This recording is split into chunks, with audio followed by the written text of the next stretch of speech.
So you got like a 4-cylinder, you got a 6-cylinder, you got an 8-cylinder. I hear there's even a 12-cylinder, right? What's the difference between a 4-cylinder, 6-cylinder, 8-cylinder? What's the difference? Say it again. That's deep. Yeah. Yep. That's deep. Right? Power. I like that. Right? And so when you think about power, what can you do with power? A whole bunch of stuff, right? So what happens there is based on what you tell me, that's going to determine what kind of engine you working with. So we all got skill. Everybody, like, what position do you play? Good. Give me the average, like height for a center. 6'10. Give me some dimensions. 6'10, 7'2 wingspan. Good. What about weight? Good. So the average dude that's playing center, he ain't 6'4. If he's 6'4, he ain't doing what? He's not playing center. So every center pretty much looks alike. So what's the difference between the centers? That's the difference between two dudes who playing center. If y'all both got the same skill set, what's gonna separate you is the will. That's what's gonna separate you. And will is power. So everybody got the same skill set, but what separates you is the will. That's what separates you. That's when you got two dogs that come up against each other. Somebody got to take an L and somebody taking a W, right? So first quarter, first half, second half, that's what happened. So then how do we create power? We create power by our drive, by our engine. That's how we create power. So that's why I asked you, what do you want? Now, I'm gonna be real. I ain't got no reason to lie to y'all. The average person that I talk to say championship, and they say NBA. You said something deeper than that. Matter of fact, bro, you really said it. The average dude that's in the league don't even want to be in the league, bro. The average dude in the league ain't trying to play 82 games, right? What else is he not trying to do? Let's be real. 82 games. What else is he not trying to do? Some of you not trying to do? You love the game, but what are you not trying to do? I'm not trying to go to recovery. Bottom line, I don't feel like being in recovery. What else? Workouts, good. What else? Travel, what else? Say it again. Practice, film, weight. You feel what I'm saying? Like, let's just keep it 100, bro. Most of us ain't trying to do that. You feel me? So when cats say, I want to go to the NBA, no, you don't. You want to take care of your mama. That's what you want to do. Because if you can make $40 million without going to the league and make $40 million going to some school every day, helping a group of kids, and you can get up and go whenever you wanted to. You can do 1 day a week, 2 days a week, go train them. Which one would you do? The league for 82 games, practice, injury, travel. Which one would you take? Same 40 mil. Going to the kids. It ain't rocket science. So let's be 100. Most of us ain't trying to do this. Right? So if we're not trying to do it, what happens is when you do it the first half, you do it a little bit, maybe a little lot, then you get the second half, then it get hard, then you quit. You're like, I ain't trying to do this. Now, you might not say you quitting, but you're not giving 120%. Does that make sense? All right, so let's do this. Y'all got to be fair. And one of y'all tell the truth. How many of you have been in the game and somewhere in the game, you lost interest in the game? Just be honest. One person, you played the game and you lost interest. Let me see your hands. You just lost interest. And so when you lose interest, you lose what? You lose power. That's what happens. So you lost interest. You like, I ain't really trying to be here. So you lost power. So the reason why I'm asking you, what do you want? Because if you know what you want, that can drive you. So who said they want to take care of their mama? Good. You want to take care of your mama. What is that? Where you from? St. Paul, Minnesota. Good. And when you say take care of your mama, what does that look like? Love it. Love it. So, and again, we're just going to be honest. It's a small group. How many times have you practiced and played the game and watched film did you really think about that and had that at the front of your mind? Bingo. I asked him. He was like, he ain't even his mama. He was like, I'm definitely not had it on the front of my mind. You feel me? So what happens when you put it in the front of your mind, you go from a 4-cylinder to a 12-cylinder. And here's the crazy part. The cylinders are in you, but when you're not interested, you go to a 4 instead of a 12. And what my job is to find a way to make the best you show up. Does that make sense? How many games do you play? So my goal is to make your will show up for 35 games. Because if your will shows up for 35 games, you're going to beat the average team because they just come in with what? They just come in with skill, bro. And they too don't want to be there. And they too don't want to practice. And they too, out of everything, which one you hate the most? Let's be real. Which one, out of what you have to do in basketball, which one do you hate the most? Practice. And you got to do that more than anything else. Isn't that crazy? Like the one thing you hate, that's the thing you got to do the most of. It ain't like you playing the most of the time. You only playing how many days a week? 2 days a week. How many hours? 2 hours. That's it. You play 4 hours tops. How many hours you practicing? You can't even think. He like, I don't need, I just saw a look of disgust. My man was like, I can't even count it. So you see the problem we have here? We got a problem. We got a problem with you skilled enough, but maybe you're not willed enough. Does that make sense? All right, we good? Does that make sense? Good. So we got to ask the question, what drives you? Write that down. What drives me? What drives me? And every day when you wake up, I need you to tap into that power. Now, there are a couple things that drive me. So the first thing that drives me, and if you know my story, don't say nothing. But I left the crib at 16. The very first time I ran away from home, I was like between 12 and 13.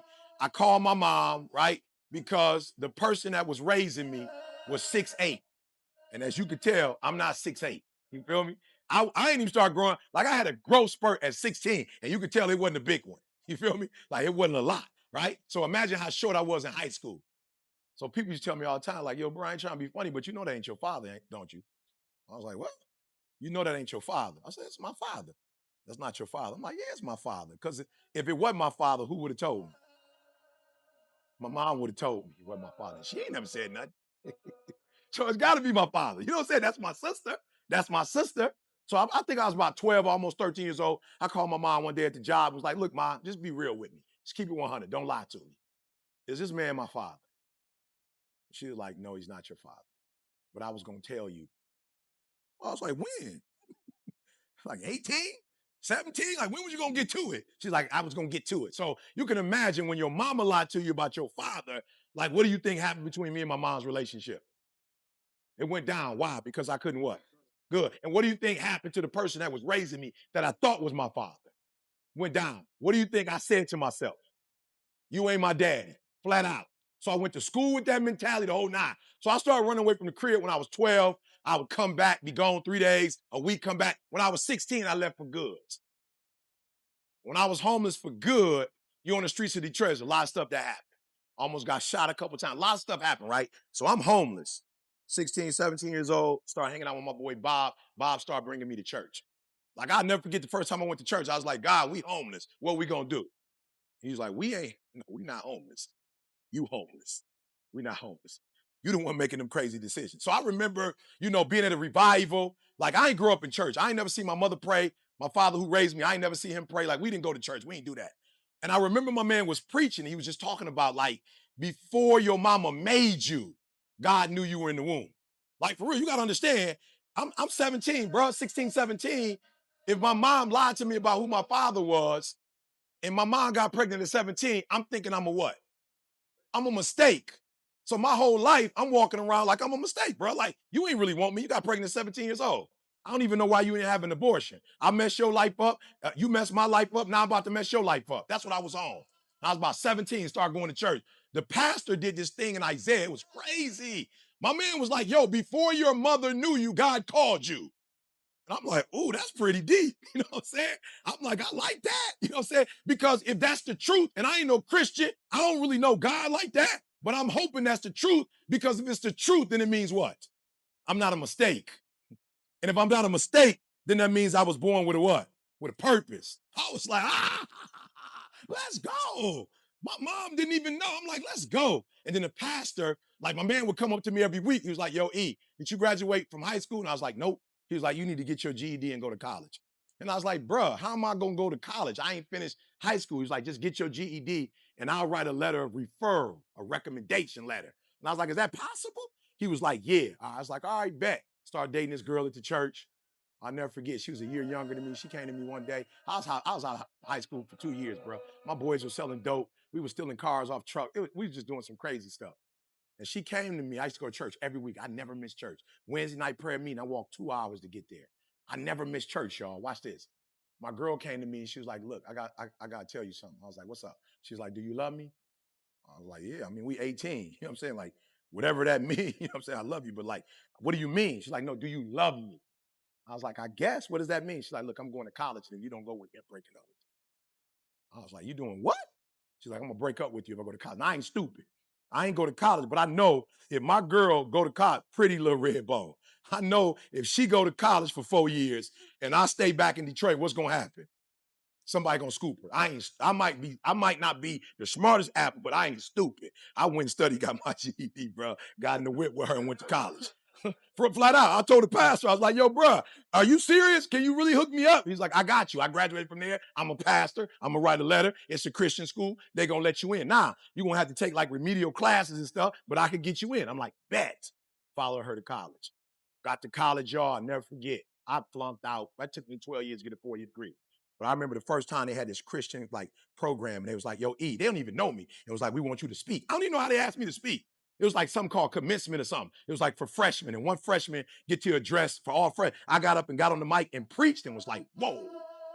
Like it wasn't even a sermon, but I felt like, just like when you get the rock in your hand, you got all them people in the stand, you got your family in the stand, they got the TV on. Talk to me, bro. When you in that mode, you out there doing your thing, everybody watching, how does that make you feel with that rock in your hand? Invincible, bro. What if you had a football in your hand or a soccer ball? How would you feel? You don't even know. But with the basketball, you feel invincible. That's how I felt when I got the mic. When I got the mic in my hand, I was like, whoa, I could do this. And so the first time in my life, I had purpose. So I started getting in the word, and that purpose, it drove me. They're like, yo, E, you got to save the world. Like, you the Martin Luther King of 2019. When I wake up, y'all, that's why I wake up so fired up. I'm like, yo, I am the Martin Luther King of this generation. Like, flat out. When older people don't know who I am, I don't be tripping. My man, like 50, 60, 70 years old, like, I don't know who you are. I'm sure you don't. But if you was 19 and didn't know who I was, if you was 24 and you didn't know who I was, I'd have a problem. Are you hearing what I'm saying? So the NBA player, of course, rock with me. CP3 just did a shoe with all my quotes on it. This is my generation. The millennials are mine. I wake up every day doing a video, not to get paid. Don't nobody pay me to do those videos. Why do I do it? Because I got purpose. That's my drive. That's my engine. That's why you see me so pumped up. Because I wake up and like, God got a mission for me. Check. If I wake up, it's showtime. I'm like, God, I just need one favor. Just wake me up. Like, I can't do that on my own. I swear to, if you wake me up, it's a wrap. I'm about to motivate somebody, inspire somebody. I'm about to get somebody through chemotherapy. I'm about to get somebody who got a divorce back together again. I'm about to get some child that ain't talking to their family. I'm about to get them back again. I'm about to get some dude who dropped out the league to get back in the league. I'm about to get some girl who failed her board exam to take it again. Just wake me up. That's that engine. And so for a lot of you, for real, you a 12-cylinder, but you acting like a 4-cylinder because you ain't got no drive. And when you don't have drive and they making you go to practice, well, of course you can't do practice. But if you don't think about practice no more, but you think about who? So what I'm saying to you is, every time you get up and grind, you that much closer. So when you do practice, I don't want you to see practice no more. I don't want you to see practice no more. I want you to see, I'm about to cash my mama out. Every playbook, I don't care if you like the playbook or not. He just told you I was Dr. Thomas. I hate school. I hate school. There's nothing about school I like. And I went to Michigan State, which means that I was going to school with minus 10 degrees with 12 inches of snow on the ground. I hate school in January. I hate school in February. I just hate school. I'm a high school dropout. At no point is my degree hanging in my office. Is my degree hanging in the house? You know where my degree is? No, I don't either. That's how much I hate school. I don't even want to see it. I'm being real. Like, I don't even want to see my PhD. I don't even want to be reminded of school. That's how much I hate it. You know why I went and got a PhD? Because if I want to be #1 motivational speaker in the world as an African American, I gotta have all the credentials, bro. If I want to be #1, I gotta be better. I gotta do more. It's just real. Ain't nobody tripping. I ain't tripping. You hear what I'm telling you? So, bro, I hate school, but I had to do it. Why? Because I wanted to be #1 in the world. And I woke up one day and was like, yo, Tony Robbins making how much?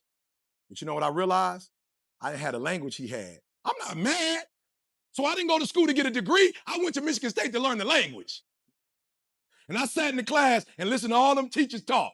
And I was like, ooh, that's how you say it? That's the word you use? You don't say teach, you say pedagogy? Well, pedagogy it is. Let's go. Are you hearing what I'm saying? I'll do whatever it takes to make 50 racks an hour. I'll do whatever it takes to feed my family. I did the 4-year, the master's, the PhD. I hated every minute of it. But I tell you something, I hate school, but I love freedom. I love having my freedom, bro. I love choices. I only fly first class. I was just flying private jet with CP3. I love options, bro. I love options more than I hate school. And at the rate some of you going, you don't like practice. Well, wait till you get a load of real life.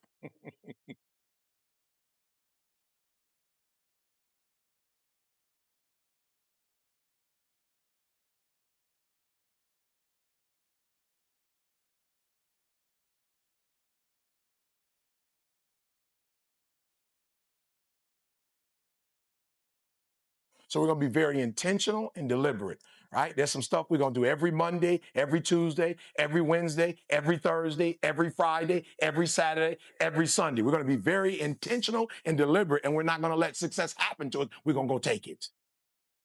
We're going to go create it. We're going to make up something that never existed before. I don't know, and maybe you guys know more than I do, but I don't know any motivational speaker in the world with a baseball hat and a pair of Yeezys. I don't know with the blue jeans on. I don't know the guy with the shorts and the t-shirt. Last time I checked, they all had on a nice white shirt with a nice blazer, right? And they all had a certain look. We made something that didn't exist before. We created it. We call it the hip hop preacher. We made it up. And we made it popular. As a matter of fact, if you go online now, there are many sources that would say we're where in the world, CJ? Number one in the world. We made it up. So if it doesn't exist, don't worry. Make it up. No, being honest, you think I'm playing? Just make it up. I'm a college graduate with a PhD. Never happened in my family before. I made it up. Nobody in my family has ever written books. We just made it up. CJ is a graduate. Candace is a graduate. Carl is a graduate. Tamisha is a graduate. We just made it up. And we are in New Zealand. Let me tell you something. Most people that I grew up with will never see this.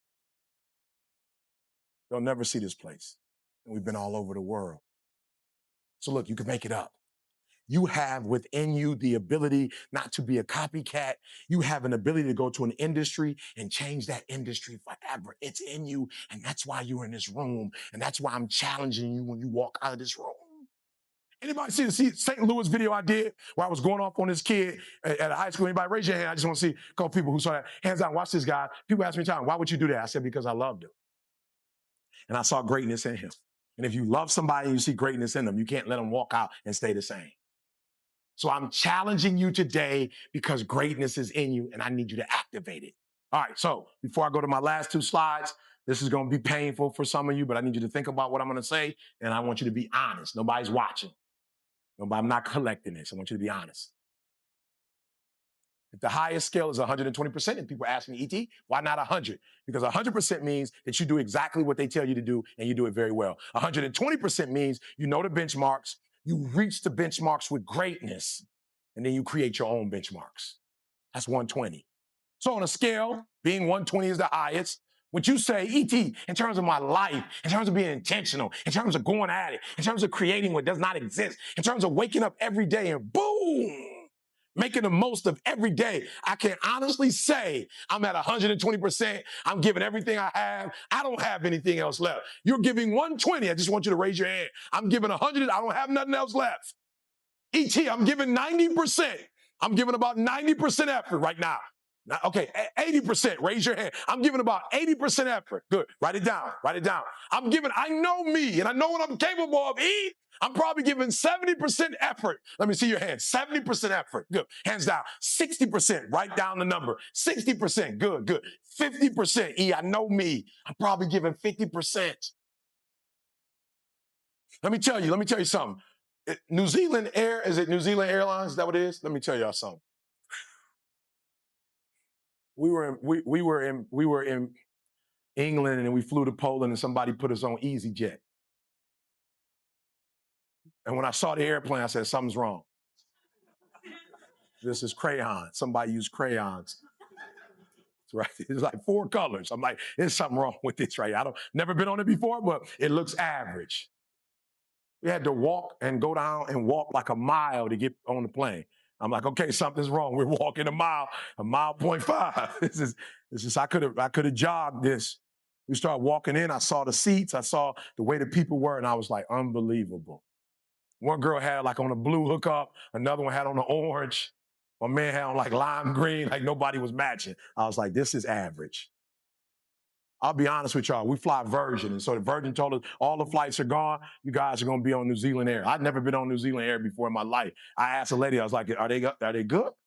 Like y'all switching with them. Like y'all, I bought from Virgin. Y'all switching with New Zealand. We good? She's like, are you going to be fine? So we walked up to the counter. All of them had on the same exact outfit. I was like, ooh. They looking, I told her, I said, you looking good. Right? Everybody was friendly, right? Everybody's like that family atmosphere. Matter of fact, we had a little challenge and we didn't know what our flight was. She's like, don't worry about it, I'll take care of it. I'll call Virgin for you. She called my man at Virgin. He walked over and brought our returning tickets. I was like, yes. We get on the plane. I'm like, ooh, do they lay down?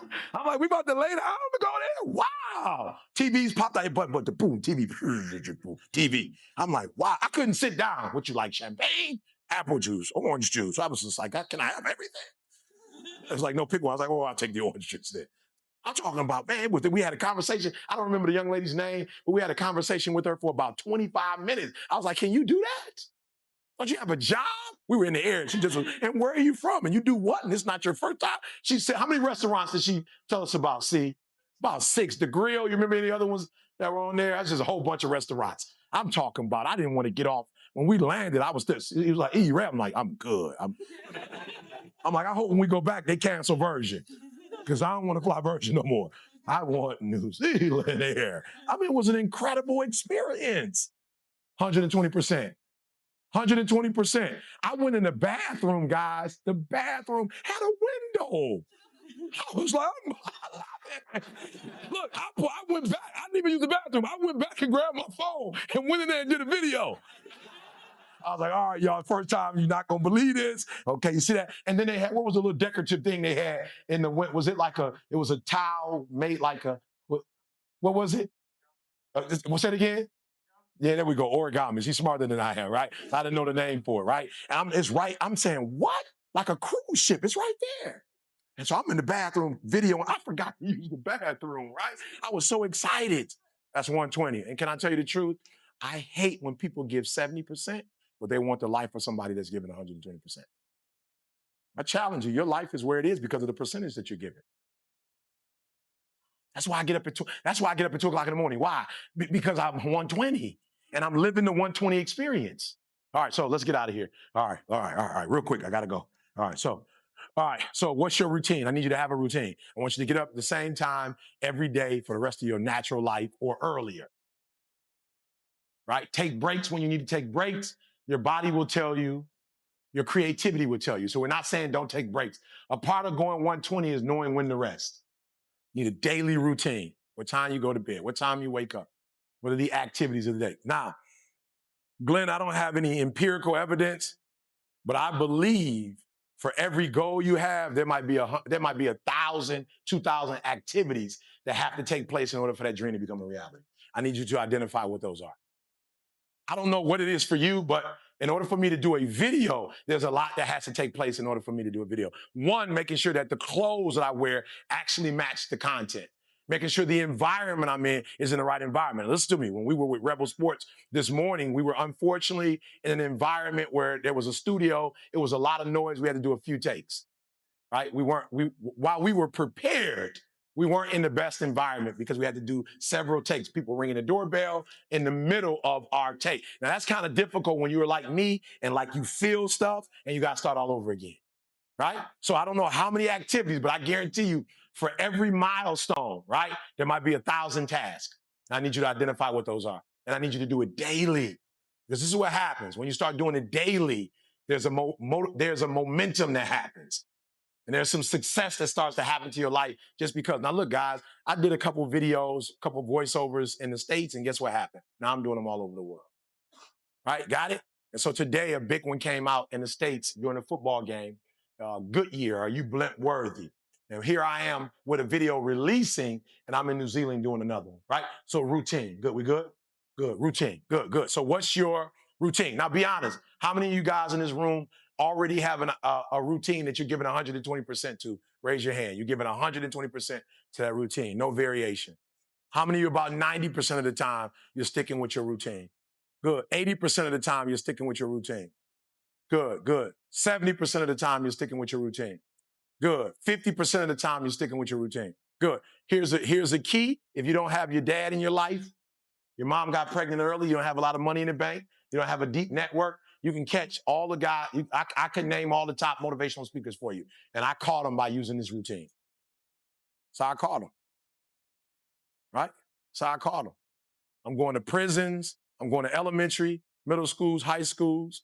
I'm going to small universities, major universities. This is how I catch them. I have a routine. And what I've discovered is that the bigger you get, the less you do. So I just did the opposite. The bigger I get, the more influence I have. I was just with a guy back at home with the Clippers. His name is CP3. He's a basketball player. He has about 5 million followers. So we were on together. He was like, yo, ET is the best motivational speaker in the world. So all my stuff went up, right? So immediately after that, boom, I'm hitting schools. Like I will not be outworked. So I'm the opposite. When my influence goes up, my work goes up, which means what? Now I can go into a school because I'm famous back at home. I can go to a school and I don't need to do any paperwork. I can just call and say, yo, I'm in Detroit today. I'm in Chicago today. I'd love to come to your school. And they're like, we'd love to have you. When can you get here? I can be there in an hour. We'll have all the kids in the auditorium when you get here. Right? So my routine is how I kill them. Listen to me. This is what I love about what I teach. It doesn't require money and you don't need a certificate. Listen to me very close. You don't need anything to have a routine, but make your mind up that you want a routine and that you're going to stick with that thing, right? So I'm not saying you have to get up at 2 or 3 o'clock in the morning like I do. I'm not saying that. You can get up whenever you need to get up, but you need a routine and you need to stick with that routine. All right? Good. Just want to show you. 2:30 a.m., 4:30 a.m. That's my spiritual, my personal time, my prayer, and my meditation. Every day it happens. Right? Every day it happens. I start the same way. Spiritual. I just believe that I need to be spiritually strong. I believe that, right? Now, I don't teach that to other people. I'm not telling you to be what I am, but this is what's important for me. All right. Number 2 is the physical. I'm hitting that treadmill, right? Stationary bike, push-ups, sit-ups. That's my thing. And now I have a prayer line from 5:30 to 6:30 in the morning. There are a group of men that I call and we hold each other accountable. We talk about this is what our goals are for the day. This is what we need to get accomplished. And at the end of the day, we actually take what we've accomplished and we put it on a board, right? Group me. Anybody heard of Group Me before? It's an app called Group Me, and we're all together, and we put all our stuff up at the end of the day. Can I be honest with you guys? I think I'm more committed to the accountability than I am to the actual physical workout. Does that make sense to anybody? Like, I don't think that I really like working out. But what I don't want is everybody's putting up their stuff and I don't have nothing to put up. So I think that I'm not really like into, being physically fit. I'm into accountability. Right? So every day this happens. Good. C was teasing me. Where were we? Were we in England? I was on a prayer line. Right? And what do you call that package that I had? The blowout. Meaning what, C? Yeah. How many prayer lines do I hit? Why? Because no matter where I'm in the world and no matter how much it costs, I have to stick with my routine because my routine has made me great. If it costs $5,000 to talk on the phone and to be able to do that right there, my routine. That's what Warren Buffett said. Richest man in the world. I'm in the room with 30 dudes and the richest man in the world. And he talks about his routine, how he has the same routine. And I'm saying if the richest man in the world has a routine, it's not rocket science. Seems like the routine must be the thing to do. Right? And some of you are losing. You are losing because you don't have a routine. You are losing. Listen to me. I know my wife so well that I know how much time I have to spend with her. I know how many days in a row I have to spend with her. She's an only child. It gets to a point where you're getting on her nerve. And now that she has MS, what happens is there's a coating on your nerve that's no longer there. And so you really, when she said you getting on my nerve, like she really means you get on her nerve. I know my wife only needs 2 hours a day, but it's 2 hours, very intentional, deliberate, focused 2 hours, not on the phone, not watching TV. She needs you right here. My wife, like, I'm taking my nap. I need you. I'm like, I don't even like to sleep. All right, just hold me. And when I fall asleep, you can get out. And if I hold her 5 times out of 7 days, she's going to say I'm an excellent husband. If I only do it 4, she's like, you're a good husband. If I only do it 3, she's going to call C. See, he worked too much. See, what are you guys doing? See, you need to talk to your boy. See, it's getting out of hand now. He's spending too much time on the business and not enough time with his. See, hey, E, man, I'm going to need you to do 2 more days. I'm like, I got it, see. Am I real? Am I telling the truth? I know how many days it's going to take. And if I only do 3, I know C getting the call. I already know it. I have to text him, see you about to get a call. I'm gonna need you to balance it out now. I know she's right, but give me a little love, right? All right, so I need this from you guys. Then finally, 6:30 to 8 o'clock, my kids are at the university now, but when they used to be home, breakfast, iron my wife's clothes the last 20 years. I've ironed her uniform. She's a nurse. Last 20 years, right? So listen to me, guys. I'm winning. I'm winning. I have a blue. I guarantee you, the All Blacks. I guarantee you, the coach don't say, "Hey, you guys are great. Just get out there and play. It's going to be a great game." Coach, what about the strategy? We don't need a strategy. We're great. Just go out and do your thing. What position am I? Don't worry about positions. Everybody just go. Beast mode. We've been winning for years. We'll continue to. We don't need a strategy. Just go beast mode. It's not how it works, guys. They have this and you don't. Come on, page 2, guys. 8 to 1. Grind, read, write, school, gigs, meetings, quality time. My wife, every day she comes home, CJ, it never fails. We do what at 1 o'clock? Good. Let me tell you something. It's so bad, C got it. See, where do we go to lunch at? Just give me the spots. Outback. First of all, I love it because the Outback is an Australian restaurant that we go to at the state. It's like down under, right? And so I came to Australia like, yo, I got to go to the Outback, baby. Let's go to the Outback. He was like, the who? I was like, come on, the Aussie onion rings. He's like, we don't have that. I'm like, it's got to be. I heard the Australian accent on the commercials, right? So at least 2-3 times a week back at home, we feel like we're still in Australia. We're going to the Outback. Where else do we go? Cheesecake Factory. What's my favorite, see? Chipotle. Guys, I do it so much, it's a joke now. He'll call me at 1:15 like, where you at? The Outback. I'm like, yeah. He's like, yo, you keeping that place alive. You know they would close if it wasn't for you, right? So guys, I need it. I need it. This is why most of you are losing in certain areas because you don't have this. One, you don't have meaning attached, you don't have value, and you don't have your schedule. I need you to get your schedule, all right? Come on, come on. Simple stuff. I'm not real smart. I'm not a real school smart guy. But watch this. Watch this. This is the second thing or third thing of how we blew up. Not only do we know what our sweet spot is, we hit the same spot every single day. This is the beauty of a routine. Now, this is what I'm telling you. You cannot bring a tree down by hitting it 1,000 times. If you hit a tree 1,000 times, there's no guarantee it's going to fall. What do you mean by that, Eric? If you hit a tree 1,000 times in 1,000 different spots, the tree is not going to fall. But if you hit a tree 1,000 times in that same exact spot, she's going to come to the ground. Your problem is you did hit it 1,000 times, but in 1,000 different places. What makes us unique is that we do the same thing every Monday you get in TGIM. Every Thursday you get in our podcast. Are you hearing me? It's the same stuff. We're hitting the same spot every day. And even when you're not real smart and you're not that deep, guess what? You can still bring the tree down by hitting the exact same spot. When you see me on the road, I got the same outfit. I'm so bad, I wear the exact same outfits. Only thing might change is my shoes. I got the same hat. I got the same shirt. I got the same short. I got the same. My wife said, are you still wearing them same shorts? I said, absolutely. She said, how many pairs do you have? I said, one. I just wash. You need you to do me a huge favor. Stop trying to be deep. I need you to do the exact same thing every single day for the next 10, 15, 20 years and watch that tree come down. And watch you go from zero to a multi-million-dollar company, to working with the top NFL teams, which is our football league, the top NBA teams doing commercials. Nothing's changed, guys. I'm doing the exact same thing I was doing 20 years ago. I just keep doing it.